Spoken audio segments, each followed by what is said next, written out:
Alright, so now, here is the AEW Dynamite review. I gotta be quick with this one, because I gotta go right away. AEW Dynamite opened up with Kenny Omega versus Rocky Romero. This match was a 4-minute match, so this was called a massive match. This was called a massive match by Excalibur. I don't remember the last time Rocky Romero won a singles match on the show. Romero hit a neck breaker. Romero hit 2 clotheslines, and Omega hit a boot to the head. Rocky Romero kicked Omega in the turnbuckle. Romero did some dancing for some reason, and Omega hit him with the knee to the head. Omega hit a Snapdragon suplex, a V-trigger knee. Omega hit a one-winged angel for the pinfall after 4 minutes.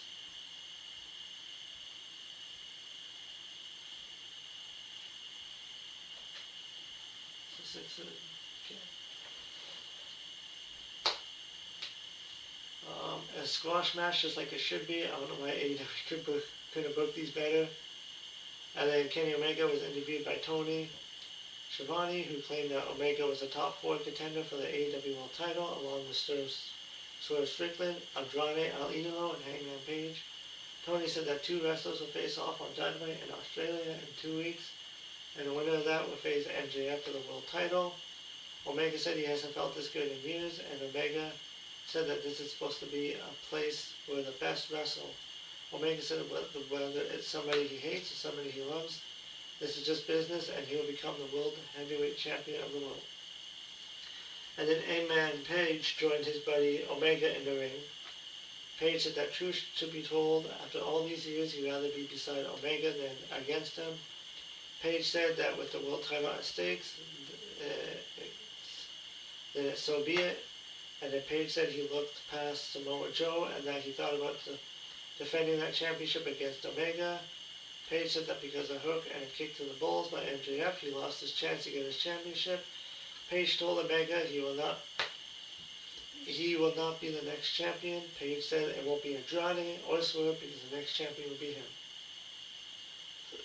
And then Swerve Strickland joined the promo party and walked out the ring with Prince Nana. Swerve said he was not the one pinned in the 4-way at World's End, so he has as much of a right at the world title as Page does. Swerve said his mission remains the same because he's going to come back and get that world championship.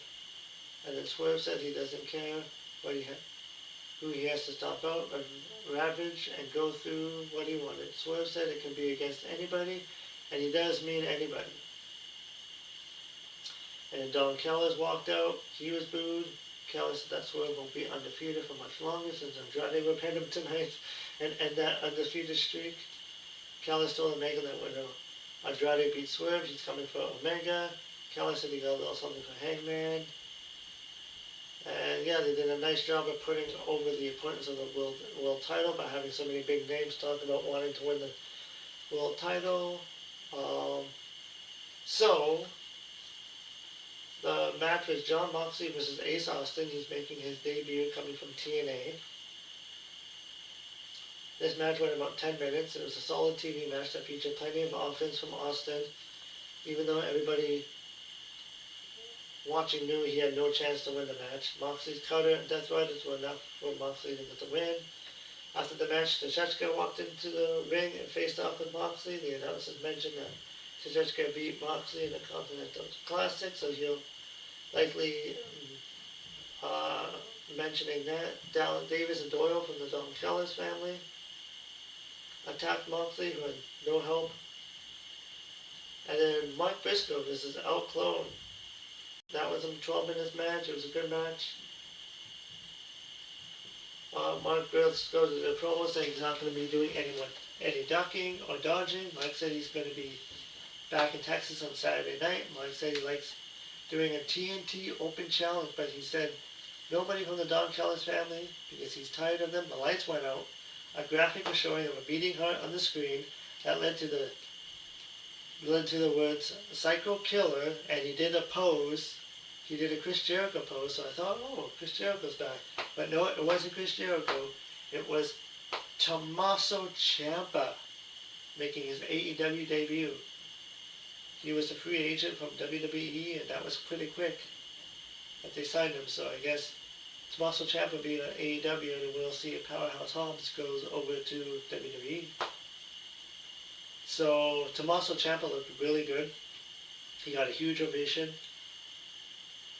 since they know him from his WWE run. There was a big reaction from when Ciampa got in the ring. He told Briscoe he's coming for that. He's coming for that, and Briscoe held his title up. Ciampa kissed Briscoe on the cheek and left. The graphic was shown on the screen for Briscoe facing Ciampa on Collision. And then Ciampa kissed his daughter at ringside before making his way to the back.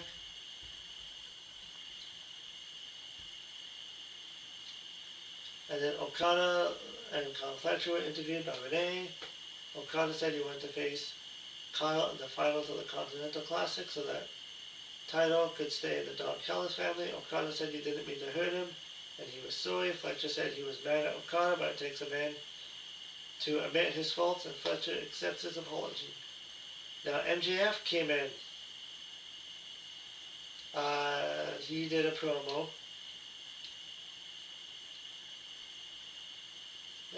He told the fans to listen when he speaks, but here comes Brody King with the interruption. MJF told the crowd to shut up with the barking. MJF said that you would think that with Big R's ears that you would listen, but King is as deaf as he's stupid. MJF said that they can bark all they want, but MJF wants to speak to him like men. So they were both in the ring. The fans chanted Brody for King. MJF said if you want a shot, then you need to be somebody that matters. Yet here was King following him around like a lost puppy dog. MJF said that King followed Malachi Black, and it really terrified him the way they turned out the lights and off. They actually mentioned Malachi Black. MJF said that King followed around Buddy Matthews, and he mocked him for not striking fear in their opponents. MJF mocked Buddy for having a bad ankle. MJF said now that King follows around a complete loser named Bandito. MJF said he has ideas and that maybe King should follow him around. MJF said he could use a guy like him. MJF said he's never met a liberal man who looks more like a Nazi, and that drew laughs and harsh reactions. MJF said they'll fix that with a suit and a scarf. MJF told King it was a dream to beat Max for the AEW World title. Max said in order to be champion of the world, you need to be a leader like MJF. And MJF said that the King is nothing more than a follower. King said he didn't need to follow anybody. King said that he has friends, which MJF has never had. King said that MJF is right that King didn't beat anybody credible for a shot at the AEW World title. King said he talked to Tony Khan and they came up with a challenger for him to face for a shot.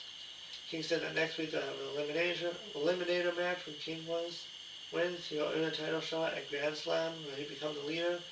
The company needs. Taz said that it was unfair. King left while MJF was shot. The graphic was showing.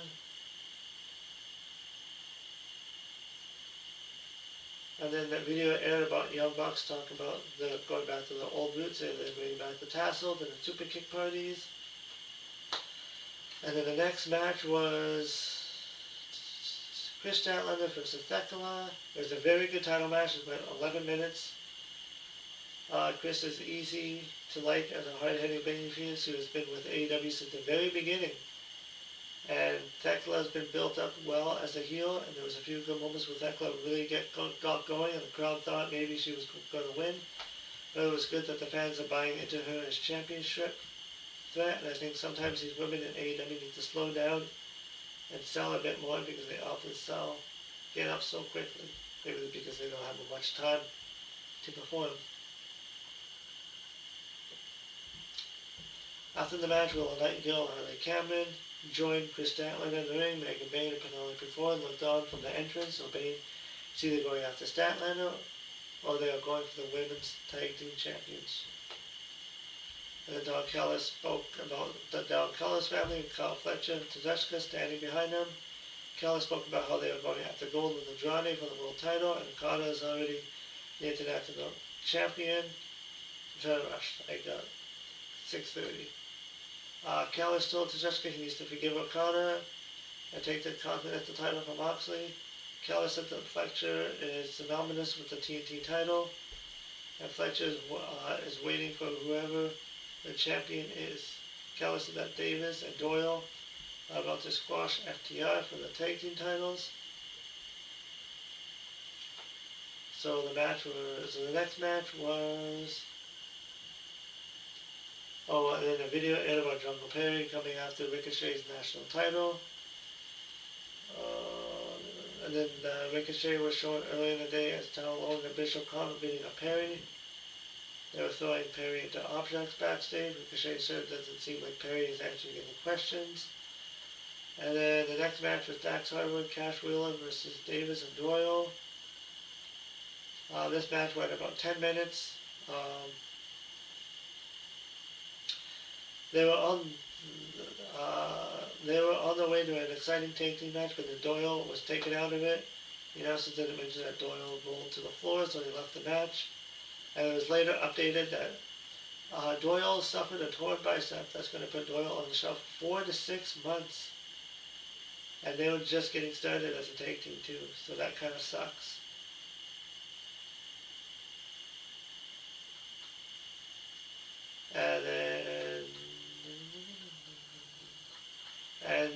Then Orange Cassidy was interviewed by Renee, who asked about his issues with Wheeler Yuta. Orange said he's unrecognizable compared to who he used to be. Yuta walked up to Orange, trashed his looks. Next up was Swerve Strickland versus Andrade. The main event time. This match went about 15 minutes. A great match, great main event match between two talented wrestlers with Andrade getting the win.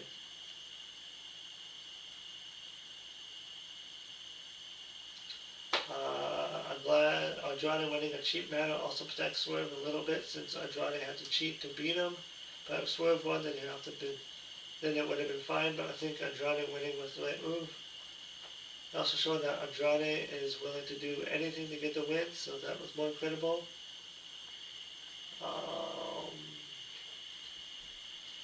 And then MJF was interviewed by Renee Paquette, who has by his match with Brody King. MJF said King isn't going to beat him.